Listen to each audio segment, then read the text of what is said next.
Bonjour à tous, bonjour à toutes et bienvenue dans Tech24, une émission spéciale consacrée aux attaques qui ont endeuillé Paris.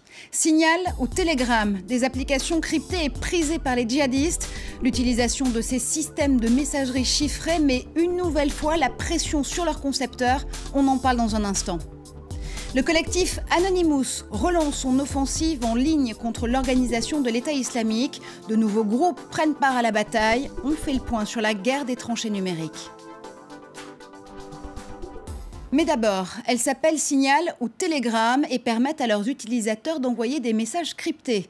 Ces applications qui chiffrent les données échangées sont devenues très populaires, notamment chez les djihadistes. Ces dark apps qui compliquent la vie des services de renseignement. Explication avec Marc Pope. Smartphone, tablette et une multitude d'applications qui permettent de communiquer avec n'importe qui, n'importe quand.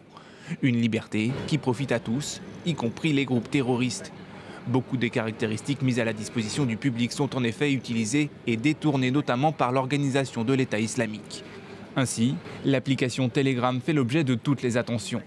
Elle permet en effet de coordonner des groupes de 200 membres, de crypter des secrets d'entreprise ou personnels, de détruire des messages, et tout cela gratuitement. Une application qui complique fortement la tâche des services de renseignement. Cela génère une énorme zone blanche qui empêche les services de renseignement et judiciaires de savoir précisément ce que font les terroristes. C'est un très gros problème. Ils sont recrutés et radicalisés sur les réseaux sociaux, puis ils rejoignent ces plateformes cryptées pour poursuivre leurs conversations. De son côté, Telegram a longtemps refusé de communiquer et de prendre des mesures pour combattre le détournement de sa technologie, avant finalement de se raviser. La société a ainsi annoncé la fermeture de 78 chaînes liées à des militants de l'organisation de l'État islamique. Mais cette plateforme n'est pas la seule à être concernée. Des consoles PlayStation ont ainsi été détournées à des fins criminelles. Le cryptage est partout. Il existe dans chaque messagerie. Toutes les applications et les données bancaires sont cryptées. Si on se mettait à dire « il faut que chaque pays puisse casser le cryptage », cela mènerait uniquement à surveiller les citoyens et non les terroristes qui utilisent un cryptage incassable. La lutte contre l'organisation de l'État islamique passe donc également par une guerre numérique. Le danger serait que les terroristes se dotent de leur propre système de communication. Et retour en plateau avec Guillaume Gralet pour aller plus loin. Alors Guillaume, pourquoi d'abord ce revirement de la part de Telegram et puis est-ce que c'est vraiment une bonne nouvelle ?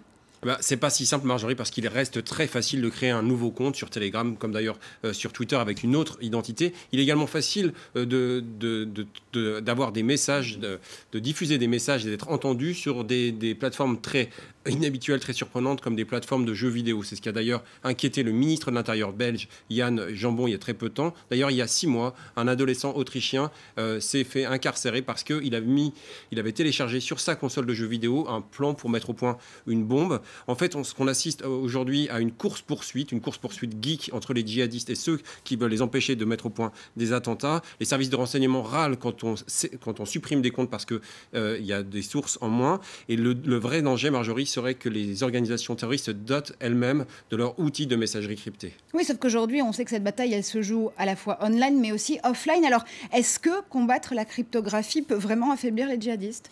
La mauvaise ironie du sort, j'allais dire, Marjorie, c'est que les outils que l'on combat aujourd'hui, ce sont des outils qui avaient été mis au point pour favoriser la liberté d'expression, pour que les dissidents puissent eux-mêmes s'exprimer. Si on reprend l'histoire de Telegram, en fait, Telegram a été créé par Pavel Durov, 31 ans. Pavel Durov, c'est quelqu'un qui est très attaché à la liberté d'expression. Il a quitté la Russie pour ça. Celui qu'on surnomme le Mark Zuckerberg russe, parce qu'il a mis au point vContactieux, voulait vraiment que tout le monde puisse s'exprimer. Il y a d'autres systèmes de messagerie cryptés que l'on combat aujourd'hui ou que l'on pousse à AOT aujourd'hui leurs utilisateurs, qui ont été financés pour certains par l'université de Berkeley, par Benetech, la fondation MacArthur, Free Press, bref, de vraies organisations. Et c'est ce dilemme-là qu'il va falloir résoudre. C'est pas très facile. Et autre question justement posée par ce débat sur le chiffrement, c'est celle des backdoors, ces portes dérobées qui donnent justement un accès secret au code du logiciel et qui permettent alors à un tiers de s'y infiltrer.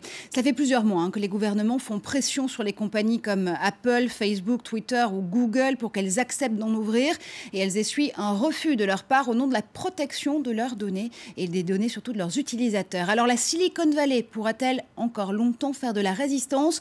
Nous avons posé la question à Glenn Greenwald, c'est le journaliste qui a révélé l'affaire Snowden. Le gouvernement américain est obsédé par cette idée depuis 20 ans, que n'importe quelle technique de chiffrement doit avoir une backdoor, de manière à ce que le gouvernement américain l'utilise afin de lire les communications des gens à chaque fois qu'il pense qu'il doit le faire. Le problème que la Silicon Valley soulève depuis toujours, les entreprises comme Apple, Google et Facebook, les ingénieurs en chef et les experts de ces entreprises disent qu'on ne peut pas créer de backdoor dans le chiffrement pour vous, parce que si on fait cela, ce ne sera pas seulement le gouvernement américain, mais le gouvernement russe, le gouvernement chinois, le gouvernement iranien, des organisations non étatiques comme des hackers ou des terroristes pourront également utiliser cette backdoor. Donc il n'y a pas de moyen de donner au gouvernement américain ce qu'il veut, ce qui est un accès total aux communications de tout le monde. Et maintenant, ils essaient d'utiliser et d'exploiter les horribles attaques de Paris pour obtenir ce qu'ils veulent depuis 20 ans. Ils disent « Écoutez, si vous ne donnez pas de backdoor au chiffrement, plus d'attaques comme celle-ci vont se produire. » Même s'ils n'ont aucune idée si les assaillants ont utilisé le chiffrement dans ce cas.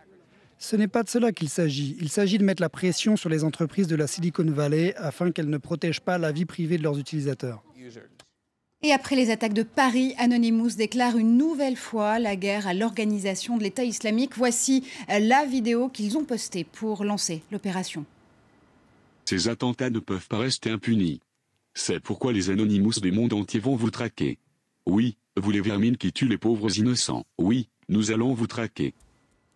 Alors Guillaume, c'est la 5e opération du genre lancée par le groupe Anonymous contre l'organisation de l'État islamique. On sait que n'importe quel hacker chez Anonymous peut déclencher une opération en nom de l'ensemble du collectif. Le mode opératoire est donc toujours assez flou. Je crois qu'il y a d'autres groupes qui sont en train de se rallier, de s'organiser. Qui sont ces groupes-là ? Oui, il y a des personnes qui sont issues d'Anonymous, un peu comme il y a quelques années avec le collectif Lulzsec. Là, c'est un collectif qui s'appelle Ghost Security Group, qui veut être encore plus offensif que les Anonymous. Les Anonymous, il ne faut pas l'oublier, ils ont un petit peu raté leurs dernières opérations sur le Ku Klux Klan. Donc ce collectif veut aller plus loin, notamment en s'intéressant à au formulaire de recrutement. Il veut combattre ça avec des méthodes qui ne vont pas être simplement en effaçant simplement des comptes, mais en organisant des fuites d'informations. Et c'est quelque chose qui est plus offensif. Il y a un autre groupe aussi qui s'appelle cette fois-ci le Sawab Project. On peut aussi s'appuyer sur leurs actions. Oui, c'est un projet qui vient à la fois des Émirats Arabes Unis et des États-Unis. Et c'est une plateforme. On est un peu entre le digital power, digital diplomatie, et le soft power, puisqu'on va permettre de véhiculer des bonnes informations. Sawab, ça veut dire faire la bonne chose en arabe. Enfin, un dernier projet européen qui est né à Bruxelles, qui s'appelle le Counter Extremism Project, qui veut s'adresser directement aux jeunes en leur montrant une autre voie que celle du djihadisme. Merci infiniment, Guillaume. Et de leur côté, des hackers se revendiquent de l'organisation de l'État islamique font fi des actions menées par Anonymous. Mais cette cyberarmée islamique est-elle crédible? Réponse avec notre spécialiste Wassim Nasr. Ce qu'on sait aujourd'hui concernant cette cyberarmée du califat, c'est que c'est complètement dématérialisé. On ne sait pas s'il y a vraiment des liens organisationnels entre le groupe État islamique et ses supporters qui sont très actifs sur les réseaux sociaux. Sachant que, très certainement, dans les rangs du groupe, il y a des gens qui ont des compétences humaines concernant tout ce qui est hacking et cyberactivité, ça c'est sûr et certain. Après, il se livre une cyberguerre, si on peut l'appeler comme ça, entre par exemple Anonymous et cette armée du califat, oui, mais jusqu'alors, on n'a pas vraiment des chiffres ou on n'a pas vraiment des preuves pour affilier, par exemple, les fans au groupe et pour savoir qui est en train de gagner dans cette cyberguerre. Et on va terminer avec des applications qui peuvent nous permettre de nous protéger en tant que citoyens. L'état d'urgence a été prolongé pour 3 mois sur le territoire français, mais Police Secours, le bon vieux 17, va proposer une application plus efficace, Guillaume. Oui, aller plus vite et réagir de manière plus efficace, voilà le but de certaines initiatives geeks. Alors, le 17, vous en avez parlé, c'est ce fameux numéro qu'on appelle lorsqu'on est en danger. Alors, il y a une initiative qui est née en ligne et qui va nous permettre, qui aimerait que l'on puisse être identifié, son identité, mais également sa localisation de manière native. Alors, c'est technologiquement très facile, il suffit de pouvoir s'identifier a priori, avant même de faire appel au 17. C'est-à-dire qu'on rentrerait directement toutes ces informations dans une application et l'application de façon très, très intuitive, à ce moment-là, déclenche les informations auprès de police secours dès que vous l'appelez. Exactement, vous êtes en danger, vous appuyez sur l'application et police secours, c'est exactement où vous êtes. Et c'est que c'est bien vous qui êtes en danger. Alors, il y a une autre application technologique également qui est née aux États-Unis qui s'appelle Shot Spotter. Alors là, on va s'appuyer sur d'autres capteurs, des capteurs sonores qu'on va disposer dans des endroits très sensibles. Ça peut être par exemple des écoles, des zones de fort passage. Eh bien, dès qu'il y a un coup de feu, tous ces capteurs vont rassembler les informations, vont les envoyer directement à un centre d'analyse. Et si ce centre d'analyse pense que ce sont des coups de feu répétés, il les transmet également à la police. Alors tout ça, c'est très rapide, ça se fait en l'espace de quelques secondes, même moins d'une seconde parfois, pour pouvoir aller vers une identification et une intervention plus rapide des forces de l'ordre. Allez, toute dernière initiative, elle est brésilienne cette fois-ci, elle permet de répertorier les délits auprès de chez soi.